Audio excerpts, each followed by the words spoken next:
La ruse de Petit Bison. Un récit d'Anne Jonas illustré par Philippe Dimunch. Les personnages. Les terres brûlantes. Œil de faucon, le chef. Les guerriers. Les pieds verts. Petit Bison et son aigle. Oreille d'ours, le chef. Les femmes. Les guerriers. Posséder le feu, c'est le rêve des pieds verts. Mais comment faire? Petit Bison a peut-être une solution.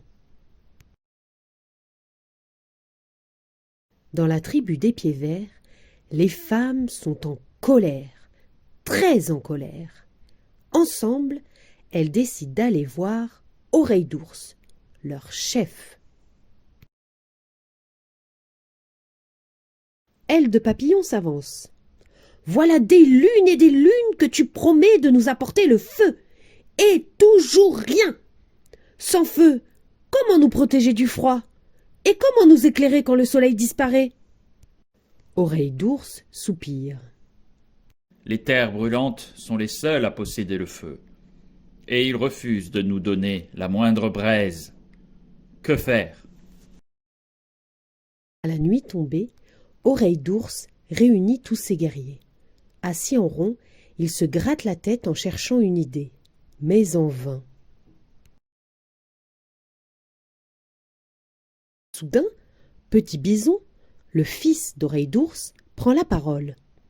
Moi, je sais comment ramener le feu au village. Son père le regarde surpris. Quoi? Mais tu es à peine plus haut qu'un écureuil. Petit Bison sourit et lui chuchote son plan à l'oreille. Oreille d'ours l'écoute attentivement. Voilà une très bonne idée, mon fils. Dès demain, nous partirons voir les terres brûlantes. Au matin, les hommes se mettent en route. Son aigle sur l'épaule, Petit Bison les accompagne fièrement. Un long voyage commence. Dans la chaleur du jour et le froid de la nuit, les pieds verts avancent sans repos. Un soir, alors qu'ils sont à bout de force, l'aigle de Petit Bison rapporte quelque chose dans son bec. Une brindille brûlée. Ils approchent du but. Les terres brûlantes habitent là-bas, sur cette montagne noire qui brille comme un morceau de charbon sous le soleil. Pleins d'espoir, les pieds verts se remettent en route. Le jour s'achève lorsqu'enfin ils arrivent chez les terres brûlantes. À l'entrée du village, les guerriers de la tribu les attendent.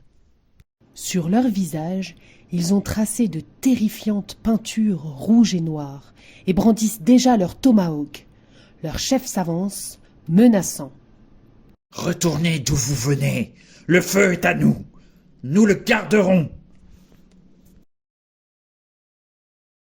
Oreille d'ours tente de calmer la colère du chef. Sois sans crainte. Nous ne voulons pas de votre feu. Le chef le regarde, méfiant. « Alors que faites-vous ici ?» Oreille d'ours sourit. J'ai promis à mon fils de lui montrer les meilleurs danseurs de la terre.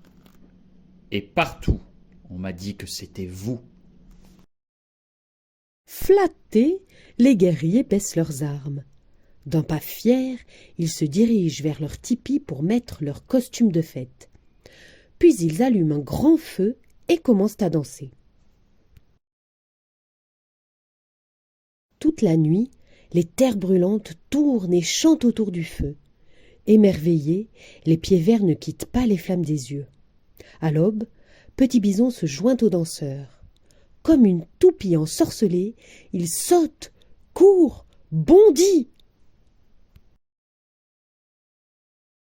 Soudain, il détache une plume de sa coiffe et la laisse traîner dans les braises. Alors qu'elle prend feu, son aigle la saisit dans son bec et pousse un grand cri. C'est le signal! Les pieds verts tentent chacun une de leurs plumes à l'aigle, et aussitôt, celui-ci les enflamme avec la plume de Petit Bison. Sans tarder, les pieds verts s'enfuient vers la plaine, tenant chacun leur plume enflammée. Furieux, les terres brûlantes se lancent à leur poursuite.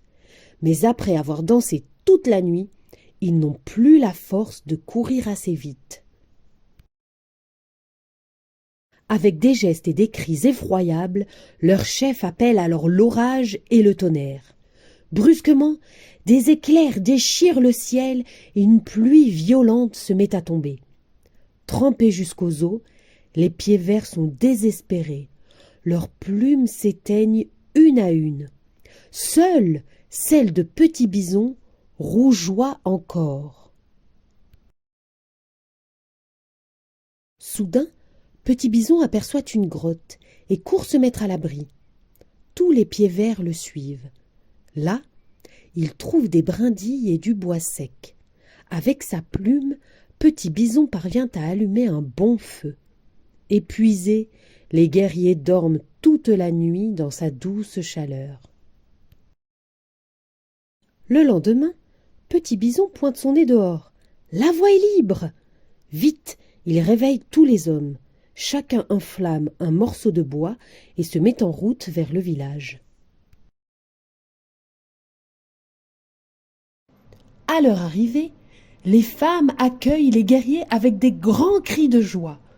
Oreille d'ours sourit en brandissant sa torche enflammée.